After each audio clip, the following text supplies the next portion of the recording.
शिवसेना का असली वारिस कौन है? आज दिन भर इस पर लंबी बहस चलती रही और उद्धव गुट और एकनाथ शिंदे गुटों के बीच जारी है लड़ाई, जिस पर आज शाम को महाराष्ट्र विधानसभा के स्पीकर राहुल नार्वेकर ने अभी थोड़ी देर पहले फैसला सुनाया और उन्होंने उद्धव गुट की तमाम दलीलों को खारिज कर दिया। उन्होंने सबसे पहले उद्धव गुट की जो एफिडेविट थी उसको अमान्य किया और उसके बाद उन्होंने कहा कि चुनाव आयोग ने जो फैसला लिया है, जिसमें उन्होंने एकनाथ शिंदे गुट को मान्यता दी थी, मैं उससे बाहर नहीं जा सकता।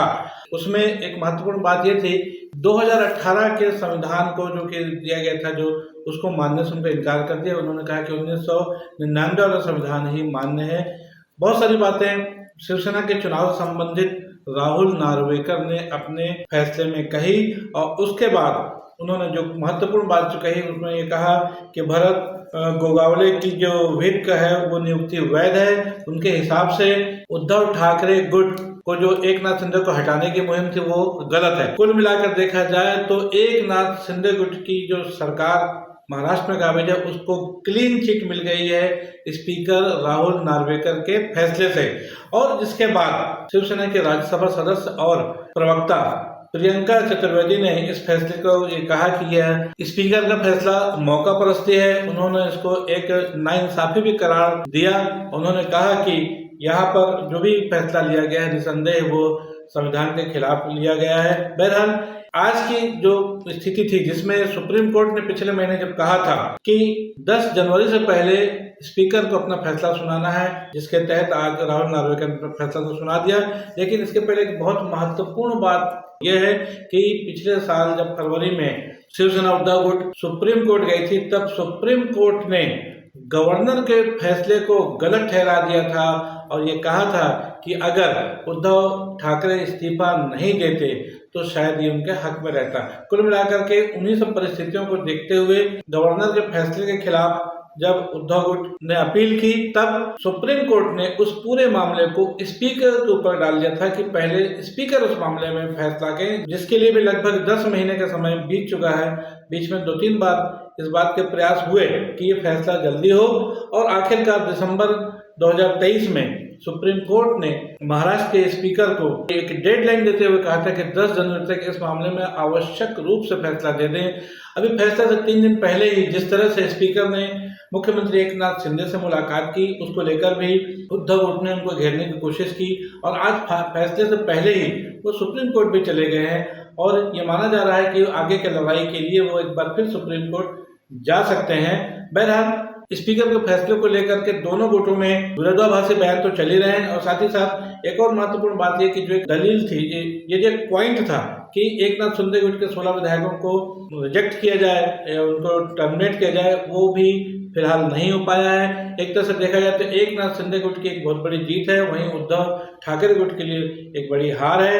और देखना कि आने वाले समय में उद्धव ठाकरे इस फैसले के खिलाफ क्या सुप्रीम कोर्ट जाते हैं और उसके बाद आगे की लड़ाई वो किस तरह से लड़ते हैं। बहरहाल आज दिन भर की बहस के बाद देर शाम से आए फैसले में फिलहाल शिंदे सरकार, महाराष्ट्र की जो एकनाथ शिंदे सरकार है, उसको जीवन दान मिल गया है। अब एक खबर छत्तीसगढ़ से। छत्तीसगढ़ के पूर्व मुख्यमंत्री भूपेश बघेल के पिता नंद कुमार बघेल का आज उनके गृह ग्राम में अंतिम संस्कार कर दिया गया। दोपहर लगभग 3 बजे उनके बड़े पुत्र हितेश बघेल ने उन्हें मुखाग्नि दी। इस दौरान उनकी कैबिनेट में रहे हुए प्रमुख मंत्री, जिनमें खासतौर पर रविंद्र चौबे, मोहम्मद अकबर, ताम्रध्वज साहू, शिव डहरिया, अनिला भेड़िया जैसे मंत्री थे, शामिल थे। इसके अलावा भारतीय जनता पार्टी की ओर से बृजमोहन अग्रवाल इस मौके पर उपस्थित हुए। भाजपा के एक अन्य नेता जो कभी कांग्रेस में थे, जागेश्वर साहू भी वहाँ पर मौजूद थे। आइए देखते हैं उनके अंतिम संस्कार से संबंधित कुछ तस्वीरें।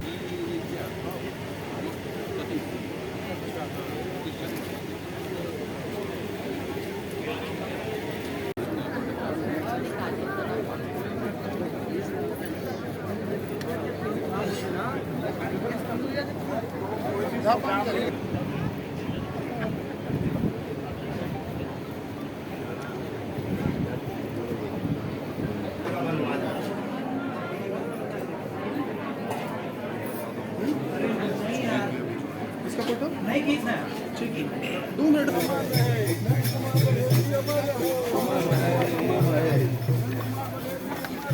अमर रहे, अमर रहे।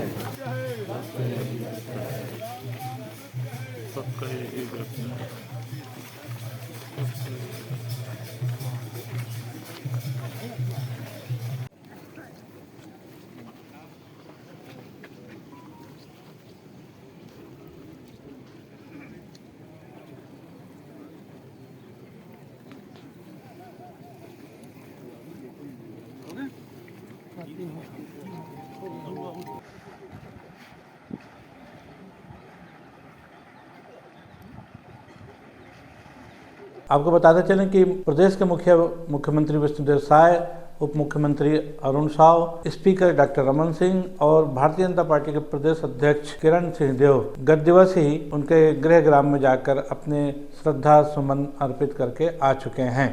एक और खबर है जो कि जगदलपुर से है, पुलिस विभाग से संबंधित है। वो ये कि आईएएस शशि मोहन सिंह जो कि 5वीं बटालियन के कमांडेंट हैं जगदलपुर में, उन्हें एसपी बस्तर की कमान फिलहाल सौंप दी गई है। और इस संदर्भ में एक आदेश मनोज श्रीवास्तव जो कि अवर सचिव हैं गृह विभाग पुलिस विभाग के, उन्होंने आज जारी किया है। आपको बता दें कि शशि मोहन सिंह भिलाई से संबंधित हैं और इसके पहले यहाँ भिलाई में एडिशनल एसपी रह चुके हैं। उनकी रुचि रंग मंच में भी है, थिएटर भी करते रहे हैं और कुछ शॉर्ट फिल्में भी उन्होंने बनाई हैं जो कि समाज को संदेश देती हैं कुछ न कुछ, एक चाहे वो नशे के खिलाफ हो या कुछ अन्य सामाजिक कुरीतियों के खिलाफ। बहरहाल लंबे समय के अंतराल के बाद लगभग पूरा जो कार्यकाल था कांग्रेस सरकार का, उसमें वो बैक लाइन में रहे, कहा जाए लूप लाइन में रहे और कमांडेंट के पोस्ट में आज भी वो जगदलपुर में तैनात हैं। और लेकिन आज उन्हें भारतीय जनता पार्टी की सरकार बनने के बाद एसपी बस्तर का भी अतिरिक्त प्रभार सौंप दिया गया है। और देखते हैं कि आने वाले समय में आईपीएस शशि मोहन सिंह की पारी में और क्या बदलाव आता है। पिछले 36 घंटों से एक बहुत महत्वपूर्ण खबर टीवी पर दिखाई जा रही है और निसंदेह उसकी चर्चा भी हो रही है। वो ये है कि एक बड़ी कंपनी आर्टिफिशियल इंटेलिजेंस की सीईओ पद पर बहाल सूचना सेठ नाम की एक 39 वर्षीय महिला ने अपने 4 साल के बेटे की हत्या कर दी, ऐसा उन पर आरोप है और उन्हें गिरफ्तार भी कर लिया गया है। पता चला है कि उनके पति से विवाद चल रहा था, तलाक हो चुका था और कोर्ट ने उन्हें आदेश किया था कि सप्ताह में एक बार उन्हें उनके पति को बेटे से मिलाया जाए। और इसी उद्देश्य से पहले सूचना सेठ अपने बेटे को लेकर के गोवा जाती है, होटल में स्टे करती है और उसके बाद जब वो दूसरे दिन निकलती हैं तो वो अकेले निकलती है बैग लेकर के। होटल के एक कर्मचारी उनसे पूछता है कि बेटे के बारे में, तो वो कहती है अपने किसी रिश्तेदार के यहाँ गया है। लेकिन जब हाउसकीपिंग का स्टाफ होटल में साफ सफाई कर रहा होता है तब वहाँ उनको खून के धब्बे मिलते हैं और आनन फानन में पुलिस को सूचना दी जाती है और उसके बाद गोवा पुलिस कर्नाटक पुलिस के सहयोग से पतासाजी करती है, तलाशी करती है और बेंगलोर से उस महिला को गिरफ्तार कर लिया जाता है। और जब बेटे का जब पोस्टमार्टम होता है तो पता लगता है कि उसका दम घुटने से उसकी मौत हुई है। चर्चा इस बात को लेकर के है कि ऐसी क्या वजह थी जिसकी वजह से एक माँ अपने 4 साल के बेटे का गला घोट देती है।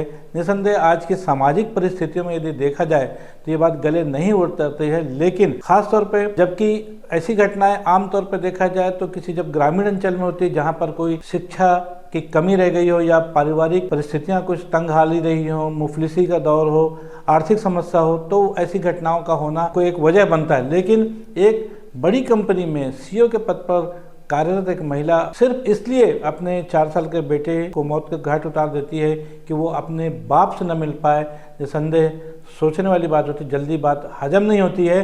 बहरहाल पुलिस की तफ्तीश में और क्या तथ्य सामने आते हैं इस पर सबका इंतजार रहेगा, लेकिन निसंदेह ये घटना मानवता को शर्मसार करने वाली है और समाज को भी सोचने पर मजबूर कर रही है। एक और खबर है छत्तीसगढ़ की, वो महत्वपूर्ण खबर है। वो ये है कि छत्तीसगढ़ ड्राइवर महासंगठन ने आज 10 जनवरी से अपने ट्रकों के पहिए रोक दिए हैं और ये हिट एंड रन कानून के खिलाफ एक दूसरी बार ट्रकों और तमाम उसके पहिए रोके गए हैं। उन्होंने अपनी चाबी अपने ट्रांसपोर्टरों को सौंप दी है और ये कहा है कि जब तक हिट एंड रन कानून में बदलाव नहीं होता तब तक वो ड्राइवरी नहीं करेंगे। देखना यह है कि ये उनकी लड़ाई कब तक चलती है। हालांकि एक महत्वपूर्ण बात यह है कि जैसे कवर्धा जिले के अध्यक्ष राजेश श्रीवास तथा अन्य जो प्रदेश के पदाधिकारी हैं उनका कहना है कि ना तो वो चक्का जाम करेंगे और ना किसी किस्म से लाइन ऑर्डर की स्थिति पैदा करेंगे, लेकिन वो बड़े शांतिपूर्ण तरीके से अपना जो विरोध प्रदर्शन वो जारी रखेंगे। देखना है कि ड्राइवरों की ये हड़ताल आगे कब तक चलती है। आज के लिए बस इतना ही। मैं हूं बीडी निजामी और आप देख रहे हैं न्यूज़ T20। हमारी ये खबर आपको कैसे लगी इस पर अपनी राय अवश्य दें। कल फिर मिलेंगे किसी नई खबर के साथ, तब तक के लिए दीजिए इजाजत। जय हिंद, जय भारत, जय छत्तीसगढ़।